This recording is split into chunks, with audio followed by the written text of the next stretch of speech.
Hello बच्चों, welcome to Sanjeev Giri classes and welcome to pre edge to account series. बेटा ये जो सीरीज चल रही है इसमें हम आपके 11th के बेसिक को एकदम स्ट्रांग कर देंगे। हमारा जो मोटिव है वो ये है कि आपकी जो नींव हो एकदम मजबूत हो। अभी तक जो मैंने आपको यहाँ पढ़ा दिया वो क्या कहते हैं 9 चैप्टर हो चुके हैं। कोई भी नया बच्चा आया है लेजर तक खत्म हो चुका है और कैश बुक चल रहा है। कोई नया, वो भी तीसरा लेक्चर है कैश बुक का।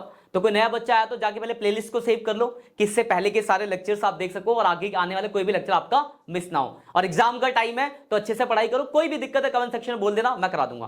बाकी मैं आपको एक बात बता दूं, जो भी मैं आपको यहाँ बोर्ड पे पढ़ाता हूँ उसका पीडीएफ पैनल हमारे टेलीग्राम चैनल पे जाता है, नोट्स के काम आएगा जो आपके। तो अब आप बोलोगे कहां मिलेगा सर? तो कुछ नहीं करना, डिस्क्रिप्शन में जाओ, डिस्क्रिप्शन में आपको लिंक मिलेगा।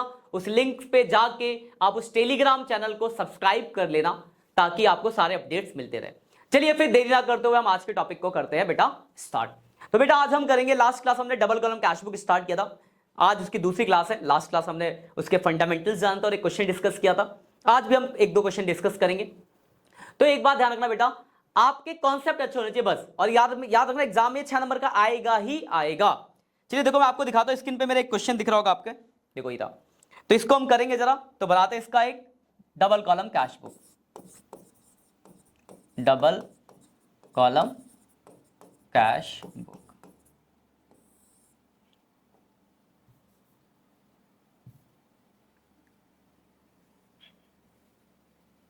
Double column cash book select हो गया।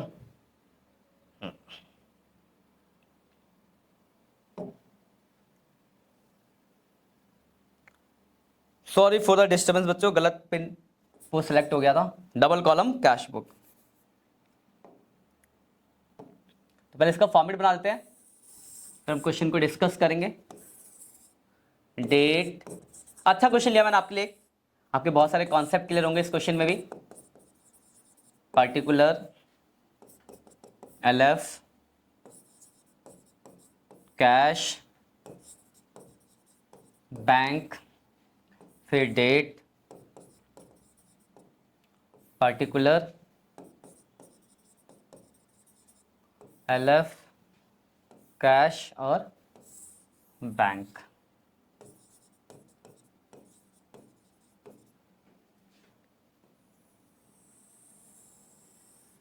इस क्वेश्चन को आंसर से पहले आपको थोड़ी सी बात डिस्कस कर लूं, फिर करेंगे। देखो अगर ऐसे लिखा है, ध्यान समझना इस बात को, बहुत इंपॉर्टेंट बात है, आपको लाइट लगेगी, बहुत इंपॉर्टेंट है। जैसे लिखा पेड टू राम 1900 डिस्काउंट 100। तो एक बात होता है, लिखा है पेड टू राम 1900 डिस्काउंट 100, तो आपकी जेब से पैसा कितना गया? तो बोलोगे सर 1900 रुपया गया। तो आपको पता 1900 रुपया गया, मतलब इस डिस्काउंट का कैश बुक में मतलब 1900 गया, 1900 दिखा देंगे, कैश कम हो गया, 100 को इग्नोर करेंगे। यहीं पे यहां रिसीव लिखा होता तो कितना पैसा आया? तो बोलोगे सर 1900 है। तो अगर पेड और रिसीव वर्ड अगर लिखा है तो वहां पर डिस्काउंट इज नो, मतलब डिस्काउंट क्या करता, काम ही नहीं है भाई, पे करते रिसीव करते, बता रखा है, लिख दो। लेकिन अगर वर्ड ऐसा हो, लिखा है परचेज गुड्स फ्रॉम राम 1900 और डिस्काउंट 100, अब कितना पैसा गया आपका? तो आप बोलोगे सर 1900 का तो सामान खरीदा है और 100 रुपए का डिस्काउंट है, तो हमने जो पैसा दिया है वो 1800 रुपए दिया है। यानी यहां आपको डिस्काउंट घटा के वैल्यू निकलेगी। तो याद रखना, जब वर्ड परचेज या सेल होगा तो discount will play a role. मतलब जब परचेज सेल होगा तो डिस्काउंट का मतलब है, लेकिन पेड रिसीव है तो डिस्काउंट किसी काम का नहीं है। तो यार यहां गलती मत करना, यहां बच्चा घटा देता है डिस्काउंट, यहां छोड़ता है, ये यहां घटा देगा तब तो सही है, यहां भी घटा दे तो गलत हो। तो यार रखना, आप इस बात को समझ जाना जो मैं कहना चाह रहा हूं कि ये गलती आप एग्जाम में मत करना। परचेज सेल होगा तभी डिस्काउंट घटाना होगा, पेड रिसीव है तो ऑलरेडी घटा हुआ है, आपको घटाने की जरूरत नहीं, अलग से बता रखा है, ठीक है ना। चलिए अब ये क्वेश्चन देखते हैं। देखो क्वेश्चन में क्या लिखा, पहला लिखा कैश इन हैंड 15,000 और कैश एट बैंक 5,000। आपको एक हफ्ते को दोनों का ही पॉजिटिव बैलेंस है, 1 मार्च को बैलेंस दिया हुआ है, 1 मार्च की डेट डालेंगे, टू बैलेंस बीडी, कैश दिया है 15,000 और बैंक दिया है बेटा 5,000। आपने बैलेंस लिख दिया, उसके बाद देखो लिखा है 3 मार्च को परचेज गुड्स फॉर, क्या देखो गुड्स खरीदा आपने 6,720 और लिखा है डिस्काउंट उस पर 220। तो सीधी बात है 6,720 का सामान है, परचेज है और 220 का डिस्काउंट है, तो आपकी जेब से पैसा 6,500 रुपए गया होगा। तो यहां डिस्काउंट हटाना पड़ेगा। परचेज किया गया गुड्स कैश में 3 मार्च को, तो 3 मार्च की डेट डाल देंगे यहां और बाई परचेज और आपका कैश कम हो जाएगा 6,500 रुपए। कोई परेशानी बेटा? बोल के नहीं सर मजा आ रहा है, बस इस तरीके से मजे से पढ़ते रहो और चीजों को समझते रहो। चलिए आगे देखते हैं अगला पॉइंट। अगला पॉइंट क्या लिखा है? 5 तारीख को deposit in the bank 5,000, deposit in the bank, bank में जमा किया। बोलोगे सर ये तो कॉन्ट्रा एंट्री है, बिल्कुल सही जवाब। तो कॉन्ट्रा एंट्री करते हैं 5 मार्च को। कितना जमा किया बेटा? 5,000 रुपए। तो 5 मार्च बैंक में जमा किया तो बैंक बढ़ेगा और कैश कम होगा। तो हमने कैश कम कर दिया और बैंक को कैश कम कर दिया और बैंक को बढ़ा दिया। ये कॉन्ट्रा एंट्री हो गई, ये वाली एंट्री भी हो गई। अगला 7 मार्च कैश सेल 10,000, आपने गुड्स बेचा। कैश सेल का बताइए कि पैसा बेच दिया। कोई बच्चा सोचता पैसा बेच दिया, भाई पैसा नहीं बेचा, गुड्स ही बेचा है, ठीक है ना? जनरल एंट्री याद करो। तो कैश सेल किया 10,000 7 तारीख को, तो आपके पास पैसा आएगा टू सेल्स 10,000 रुपया। अगला 10 तारीख हो गया, अगला 10 तारीख को, 7 तारीख हो गया ना, 7 तारीख था नहीं, हाँ 10 तारीख की बात। अब लिखा cash withdraw from bank, bank से 2,000 रुपए निकाला। आप देखो यहाँ कुछ लिखा नहीं है, पर्सनल या ऑफिस। तो मैंने आपको बताया था जब कुछ ना लिखा हो तो मुझसे ऑफिस मानते हैं, दैट इज कॉन्ट्रा एंट्री। तो 2,000 रुपए की कॉन्ट्रा एंट्री होगी 10 मार्च को। कैश बढ़ेगा और बैंक कम होगा। तो बैंक आपने 2,000 कम कर दिया और कैश को 2,000 बढ़ा दिया। अगले पे आते हैं। अगला देखो, ये एक नया पॉइंट है, एक नया पॉइंट है। क्या लिखा है? Receive 3 month post dated cheque. देखो 3 मंथ पोस्ट डेटेड चेक का मतलब होता है कि आगे की डेट का चेक। कितने का चेक है बेटा? 20,000 का। From the Raj and discounted from the bank paying a discount charges 750। देखो उसका मतलब समझना पहले कि किसी ने मुझे आगे 2-3 महीने बाद का चेक दिया 20,000 रुपए का, मुझे लेकिन अभी पैसा चाहिए, तो मैं उसको बैंक से डिस्काउंट करा कर सकता हूं। तो बैंक अपना चार्ज काटता है और बाकी पैसा मुझे देता है। तो सीधी बात है, 20,000 का चेक था, 750 का चार्ज कटा, तो आपको 19,250 रुपए मिला। उससे आप अपना बैंक बढ़ा दोगे, बस सिर्फ इतना ही करना है। तो 15 तारीख को आप अपना बैंक बढ़ा दोगे। चेक डिस्काउंट कराया आपने, चेक डिस्काउंटेड, बैंक बढ़ा दोगे 19,250 रुपए से। देखिए नया पॉइंट है, कभी भी ऐसा पॉइंट आएगा तो याद कर रखना, उसमें से डिस्काउंट चार्ज घटाना, बाकी वैल्यू से आपका बैंक बढ़ जाएगा, बस इतना ही है, ठीक है ना? चलिए अगला 18 तारीख लिखा receive cheque from Deepak 5,000 not bank. और फिर लिखा देखो 20 तारीख को हमने वो बैंक में जमा किया। देखो 18 तारीख को आपको दीपक से चेक मिला और 20 तारीख को वो चेक बैंक में जमा कर रहे हो। तो 18 तारीख को आप जनरल एंट्री करोगे, cheque in hand account debit to Deepak. तो यहाँ अगले पेज पे आप कर लो, आप जनरल कर लेना, समझ गए ना? इसके अलावा एक जनरल का कॉलम बनेगा, अगले पेज पे जनरल बना लेना। बना के दिखा दूं क्या? बना देता हूं। तो एक जनरल बना लोगे यहाँ पे,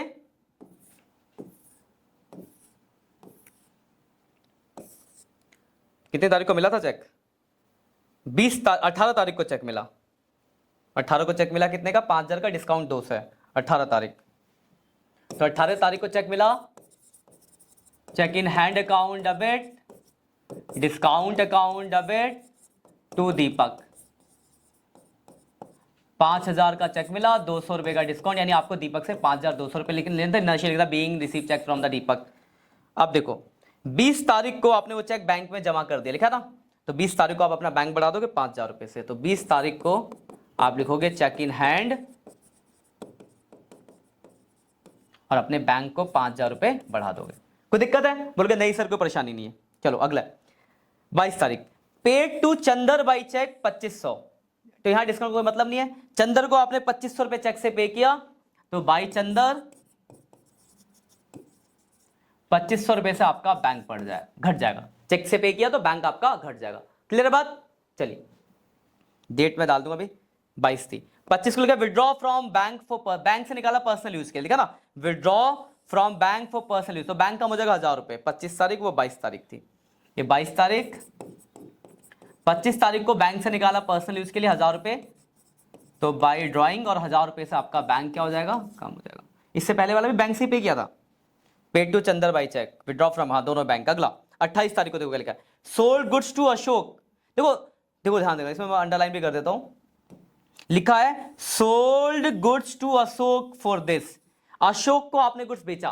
देखो कभी किसी बंदे का नाम लिखा तो आप क्या बोलते हो? बोलोगे सर हम उसको मानते उधार, उधार मानते ना। तो कैश बैंक में तो फर्क नहीं पड़ा, तो ये वाली एंट्री आएगी ही नहीं। अगला देखो लिखा है purchase goods from Chander for 20,000। यहां भी नाम दिया है, नाम दे दो उधार। तो ये वाली एंट्री भी आपकी आएगी नहीं, क्योंकि इन दोनों एंट्री से आपके कैश बैंक पे कोई फर्क नहीं पड़ा, इसलिए दोनों एंट्री रिकॉर्ड नहीं होगी। बच्चे बोलते कि सर दिया तो क्यों लिख रहे, भाई काम की नहीं है, याद रखना इस बात को। उधार चीजें नहीं आएगी, सिर्फ कैश की ट्रांजेक्शन यहाँ पे रिकॉर्ड होती है, और बैंक के डबल कॉलम में बैंक की भी साथ में। अब ये दोनों पॉइंट तो नहीं आए, समझ गए ना बात को। अगला, receive cheque from Ashok 5000 and deposit in the bank. Cheque मिला 5000 का अशोक से, बैंक में जमा कर दिया, बैंक बढ़ा दो। डेट क्या थी इसकी, अशोक से चेक मिला 31 तारीख को 5000 का अशोक, और अपना बैंक बढ़ा दो 5000 रुपया। सारे पॉइंट्स देखो मैंने एक एक करके सारे पॉइंट करा दिए। अब आपको क्या करना, आखिरी काम टोटल करना है, जानते हो, बताया था मैंने पिछले क्वेश्चन में भी। टोटल करके हम बैलेंस निकाल देंगे। पहले कैश का निकाल लेते हैं, 15,000 प्लस 10,000 प्लस 2,000, ये हो गया 27,000। 27,000 में से घटा देंगे माइनस 6,500 माइनस 5,000, 15,500 इसका बैलेंस आ गया।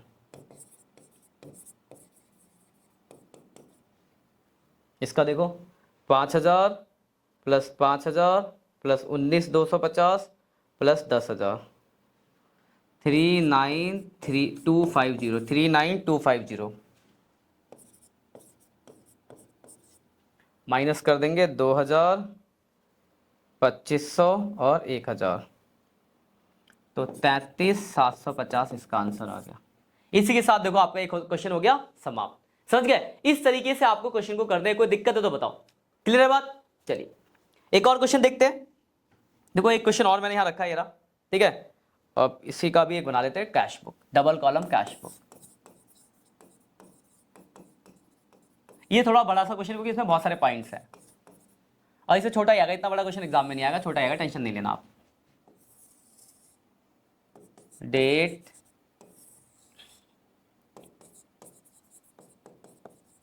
Particular, LF, cash, bank, date, particular, LF, cash और बैंक।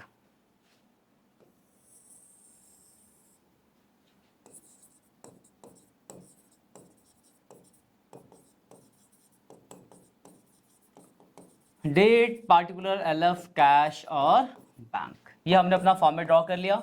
अब जरा क्वेश्चन को समझते हैं। उसमें पॉइंट्स है बहुत सारे। पहला पॉइंट क्या है, कैश बैलेंस है 2,000, बैंक बैलेंस है 24,500। बैलेंस लिख दो। डेट क्या थी, 1 अप्रैल, 1 अप्रैल टू बैलेंस वीडी, रट से लिखते इस बार। कैश कितना है बेटा, कैश है 2,000, बैंक है 24,500। कैश है 2,000, बैंक है 24,500। दिख रहा है ना स्क्रीन पे, हाँ दिख तो रहा है। अगला, अगला क्या है, कैश सेल। आपने गुड्स बेचा कैश में 2 अप्रैल को, कितना, 60,000 का, तो कैश सेल किया तो कैश बढ़ेगा टू सेल्स 60,000।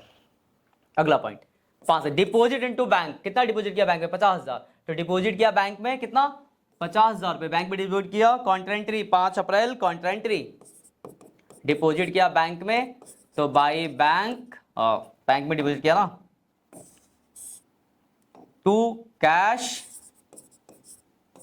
बैंक बढ़ेगा 50,000, और 5 तारीख को बाई बैंक कैश कम हो जाएगा 50,000। ये थी आपकी कॉन्ट्रेंट्री। बस ध्यान रखना बेटा कि कॉन्ट्रेंट्री में गड़बड़ी मत करना। अगला 7 तारीख को issue cheque to Sohan. Sohan को 10,000 का चेक इशू किया, तो क्या होगा, बैंक कम हो जाएगा 10,000 रुपए से, 10,000, हाँ 10,000 से बैंक कम हो जाएगा।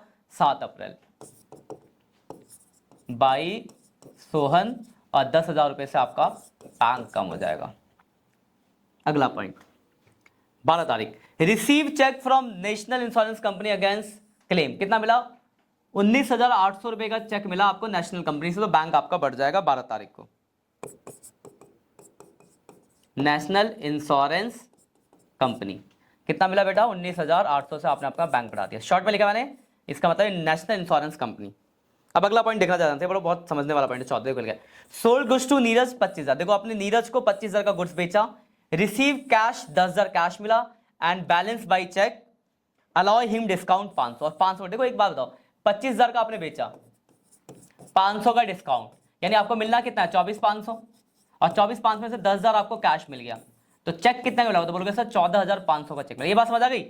25,000 का सामान बेचा, 500 का डिस्काउंट है, तो मुझे 24,500 लेना है, 10,000 कैश मिला, यानी 14,500 का चेक मिला। लेकिन देखो थोड़ी देर नीचे देखो लिखा है, ये देखो यहाँ का ही नीरज के चेक क्या देखो ये लगा, paid into bank cheque of Neeraj along with the cash. देखो नीरज का चेक हम जमा कर रहे 20 तारीख को, मतलब 14 को जमा नहीं करा, तो 14 को आप एक जनरल एंट्री पास करोगे, 14 तारीख को नीरज का चेक जमा नहीं हुआ और कैश तो जमा कर देंगे, तो 14 तारीख को नीरज का चेक जमा नहीं किया तो एंट्री क्या होगी? बोलोगे sir cheque in hand account debit to Neeraj. कितने का चेक मिला उससे बेटा? बोलोगे सर 14,500 रुपए से, तो वो आपने जमा नहीं किया तो जनरल, और 14 तारीख को आपने बैंक में जमा किया टू सेल, कैश जमा किया सिर्फ 10,000, ठीक है ना। 14 तारीख को सेल किया नहीं, देखो तो कैश जमा हो गया ये 10,000, लेकिन चेक अभी जमा नहीं हुआ है। अब देखो कैसे पता चला, नीचे लिखा है देखो ये, इसलिए अब 16 तारीख को देखो क्या लिखा है, परचेज फर्नीचर बाई चेक। आपने फर्नीचर खरीदा चेक से 10,000 का, 16 तारीख को आपने फर्नीचर खरीदा चेक से, बैंक कम हो जाएगा, बाई फर्नीचर 10,000 रुपए से आपका बैंक कम हो जाएगा। ये हो गया। अगला, sold old furniture for cash. आपने ओल्ड फर्नीचर बेच दिया कैश में, ये भी कितना है? 10,000 रुपए का। सोल्ड ओल्ड फर्नीचर 10,000 रुपए का, तो पैसा आएगा 18 तारीख को, टू फर्नीचर 10,000 रुपए कैश आ गया।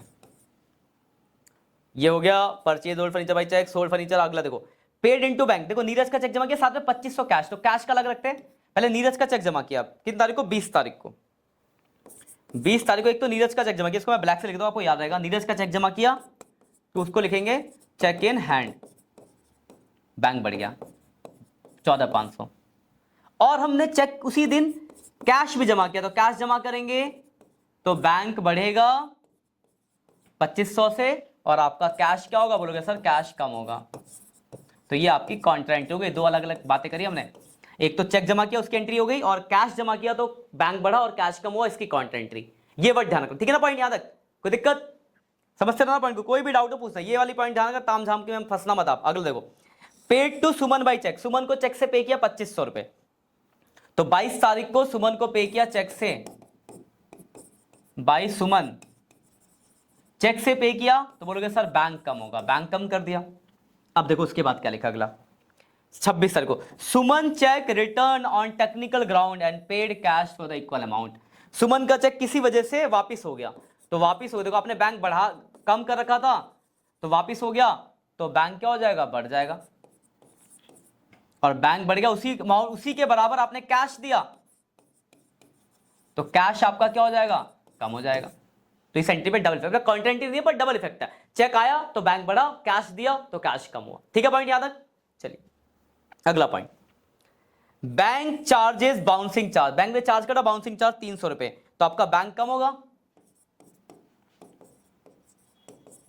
बैंक चार्जेस 300 रुपए से आपका बैंक कम हो गया। देखो बहुत बड़ा क्वेश्चन था ये। अगला देखो क्या, bank paid insurance premium as per the instruction. Bank ने इंश्योरेंस प्रीमियम पे किया 2500 रुपए, तो बैंक कम हो जाएगा। क्या पे किया? Insurance premium, insurance premium. उसके बाद देखो क्या लिखा है, निगम पेड इनटू बैंक डायरेक्टली। किसी ने मेरे बैंक में डायरेक्ट पैसा जमा कर दिया, कितना रुपया था? 5,000 रुपए 30 तारीख को, तो बैंक बढ़ जाएगा, 5,000 रुपए से आपका बैंक बढ़ गया। ये 29 तारीख थी, सारी एंट्री हो गई। अब आपको बेटा टोटल करना है और बैलेंस करके आंसर निकाल देना है, दैट इज बैलेंस सीडी। महीने की आखिरी की डेट डालोगे और बैलेंस सीडी निकाल दोगे 31 मार्च की, 30 अप्रैल की डेट डाल के, बस खत्म। इतना ही है। तो इस क्वेश्चन में बहुत सारे पॉइंट्स थे अच्छे अच्छे, तो ये एक दो पॉइंट फंसोगे। छोटा, वैसे इतना बड़ा क्वेश्चन याद आपको छोटा ही क्वेश्चन आएगा, तो टेंशन नहीं लेना कुछ भी, बहुत आसान है। 82,000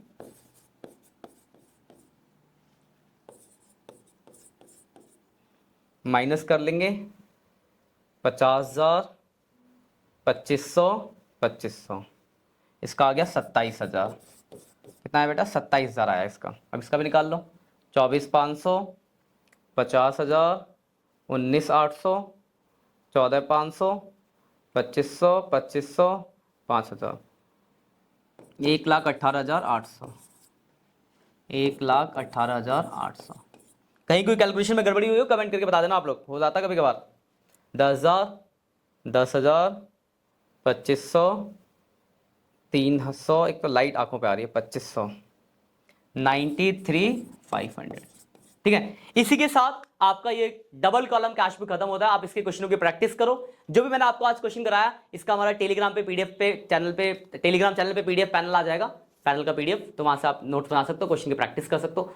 कोई भी डाउट होता आप कमेंट सेक्शन में बोलोगे सर ये हमें परेशानी है, क्योंकि ये एग्जाम में आएगा 6 नंबर का। ठीक है, बाकी फिर वीडियो अच्छी लगी तो दोस्तों के साथ शेयर कर देना। नेक्स्ट लेक्चर मिलेंगे एक नए टॉपिक के साथ। बाय बाय बच्चों, सी यू।